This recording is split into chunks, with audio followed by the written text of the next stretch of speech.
Hi! Ah! Hi! Actually, pinunta. Since I came back here in Korea, so ito na naman ang ating mga view. Look. So, nag-start na.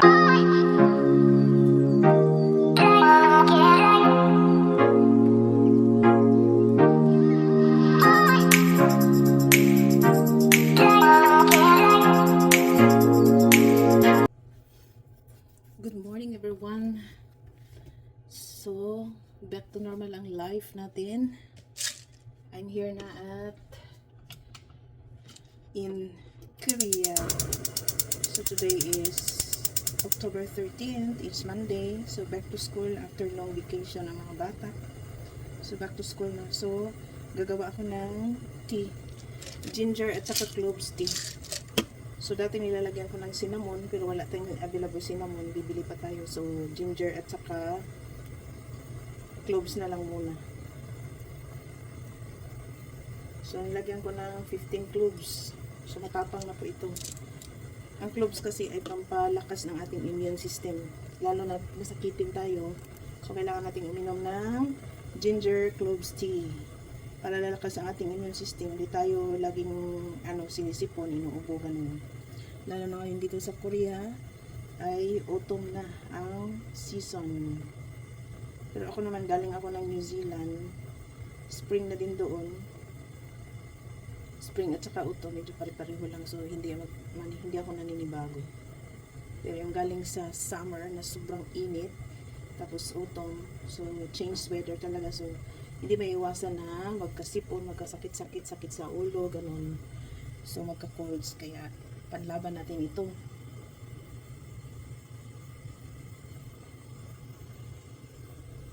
Ayan ang tea natin. Ginger at saka cloves lang muna.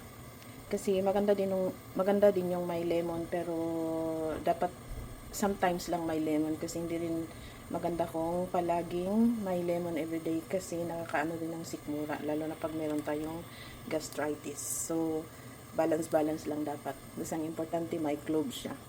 So nakakatulong to ng ating mga nararamdaman sa katawan, mga sakit-sakit, mga joints, ganun, mga over fatigue kasi nga nakakatulong siya na boosting ng immune system natin. Good morning. Sama-sama ang weather natin. It's raining. So, makulimlim, maulan. Yan.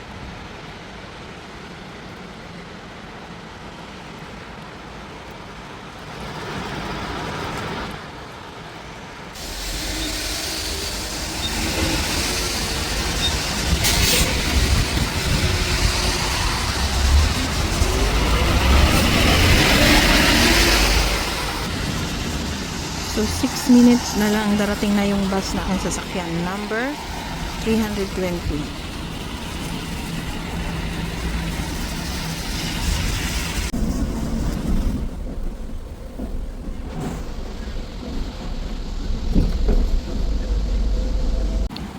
Hello everyone, good morning. Happy Monday everyone. Happy and blessed Monday. So it's a rainy day here in Korea. So malamig na. So this is my first update vlog since I came back here in Korea. So ito na naman ang ating mga view. Look. So nag-start nang magdilaw yung mga dahon dahil it's fall or autumn season here in Korea. So alalakad muna tayo ngayon. Kasi si Daddy Abdullah ay may importanteng pinuntahan. So marami tayong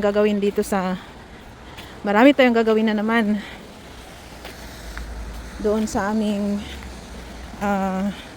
mini warehouse. So back to reality ang life. Actually pinauwi muna ako ni Daddy Abdullah kasi sobrang napaka-busy niya at hindi na daw niya kaya hindi na niya kayang gawin lahat. Kasi yung trabaho ko, siya na din ang gumagawa. Tapos busy pa siya sa kanyang business. Ang dami niyang appointments. Tapos uwi pa siya sa bahay kasi si MJ. Tapos may mga gawaing bahay, mga labahin, mga ganon. Meron pa kami mga alagang 5 pusa. Ayan, pinauwi muna niya ako. Kasi, kailangan ko pa namang maghintay. Dahil may inasikaso lang ako sa New Zealand. So, habang naghihintay ako, at naghahanda, so, pinauwi na muna niya ako kasi, para matulungan ko naman siya. So, ako din naman, gusto ko ding umuwi kasi, ang hirap talaga. It's a big challenge kung LDR ang mag-family. Lalo na ang daming gawain. Siyempre, worried din ako.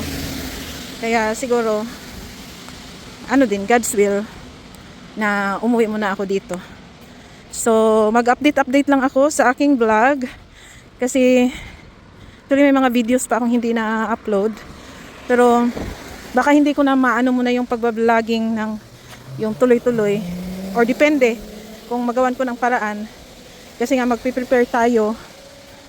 Saka ko na lang i-reveal pagka kasi mahirap mag-reveal ng nauuna tayo palagi sa mga plans. Basta abangan nyo na lang. So ganun ang status ng ating ngayon. Ay, hinihingal ako.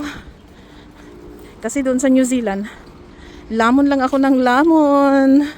Unlimited kain doon. Tapos gala-gala lang ang buhay. So mahigit 1 buwan din ako doon.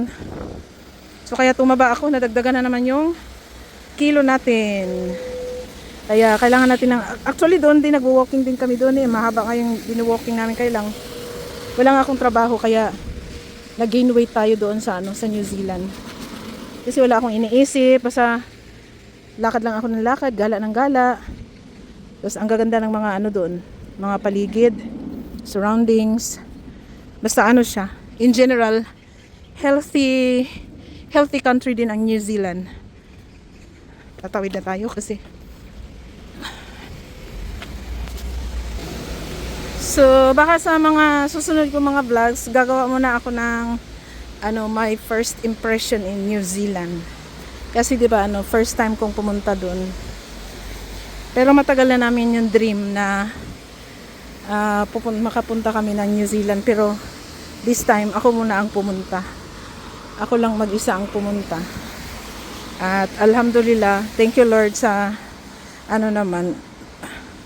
the best opportunities na nakapunta ako doon. At na-meet ko yung aking mga old friends from Philippines. So, yung mga pinuntahan ko doon, mga old friends ko yun. Talagang old friends, mga dalaga pa kami noon. Tapos ngayon, malapit na kami magkaapo, charis. Sige, mag-update lang ako. Update ko kayo mamaya. Kasi ang aking mga alaga, naghihintay na sa akin yun. Actually, napuntahan ko na sila. Kaya lang di pa ako nagbablog kasi nga pagod ang katawan ko. May jet lag pa, kaya di ako magbablog. So, ngayon ang first nating update sa ating vlog. So, maulan dito sa South Korea. Parang, hindi naman siya masyadong malakas. Magwa 1 week na daw yung ulan. Ayan. Malakas-lakas ang ng tubig, ang agos ng tubig, oh. Agoy, si Lola, anong nangyari? Tumawid si Lola, walang pedestrian lane. Buti na lang walang sasakyan.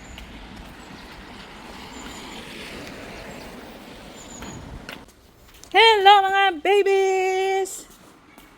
Ay mga babies! How are you doing? Why? Huh? Hi! Actually, pinuntahan ko na sila nung pagkadating ko dito. Kinabukasan. Kaya lang, ngayon ako bumalik. Ngayon ako tatrabaho uli. Ay! Charlinis, oh! So, maglilinis tayo ng kanilang bahay. Mamaya-maya na. May pagkain pa naman sila. So, unahin ko man ang paglilinis ng inutos ni Daddy Abdullah sa akin. So, tapos na maligayang araw natin. Maligayang buhay. For the meantime, mag-work. Hard work muna tayo. Lamig-lamig na din dito sa Korea, pero carry-carry pa lang naman. Ay, nagsusumbong. Ayan, nasira na yung ano nyo. Mga ladder nyo. Mamaya ko na kayo linisan na.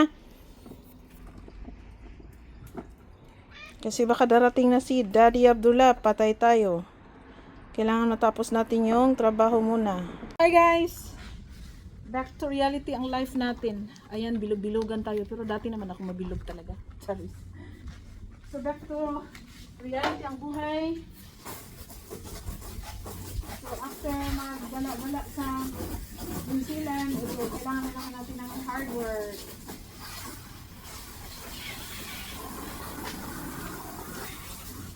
Para makabayad tayo sa ating allowance kung pumunta tayo sa New Zealand.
So, bilis-bilisan ko kasi maglilinis pa ako ng mga maglilinis ako ng bahay ng aking mga alaga at sa office ni Daddy Abdullah maglilinis ako. So, kailangan natapos ko ngayong araw na to kasi bukas, panibagong araw na naman, panibagong trabaho.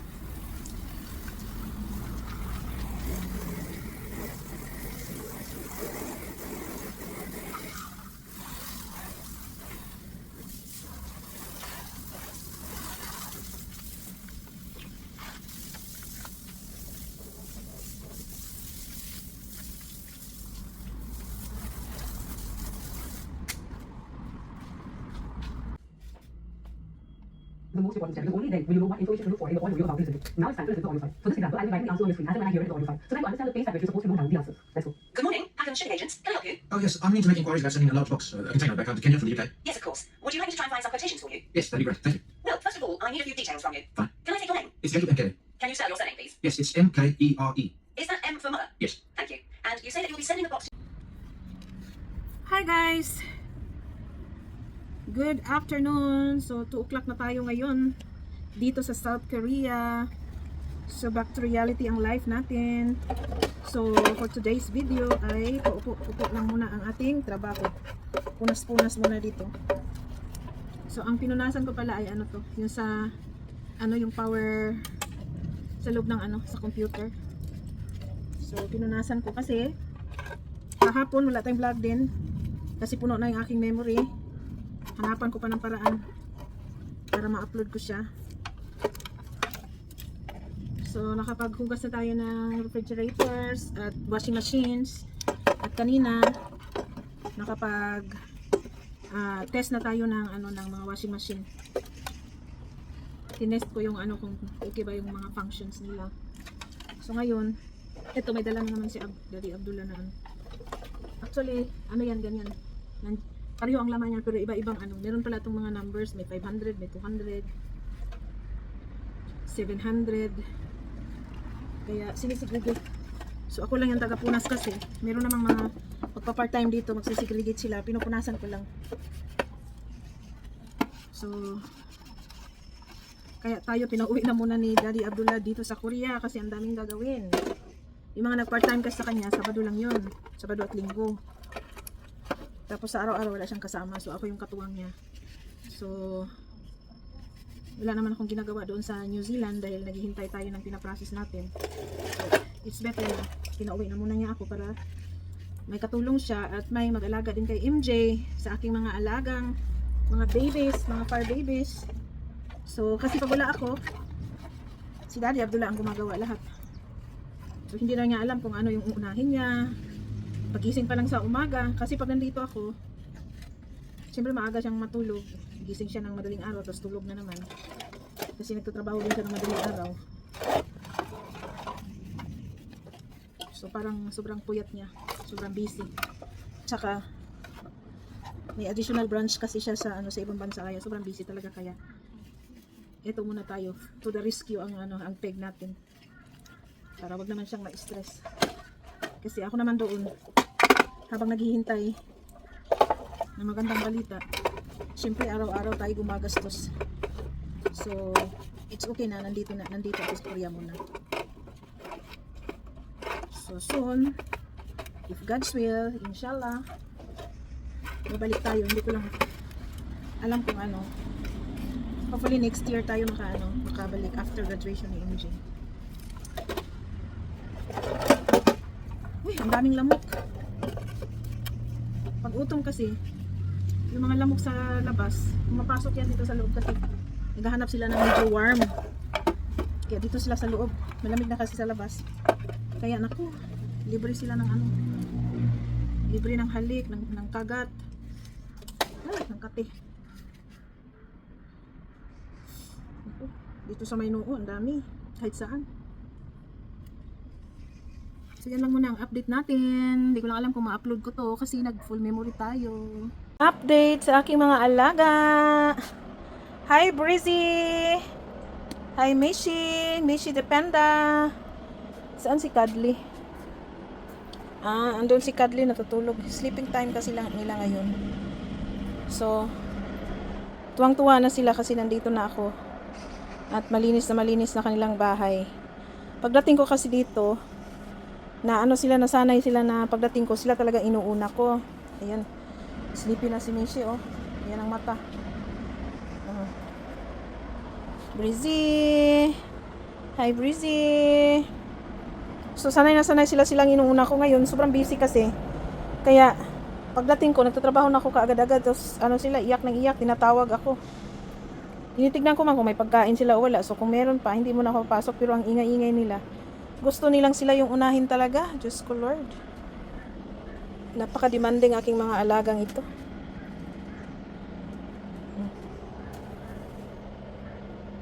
Breezy.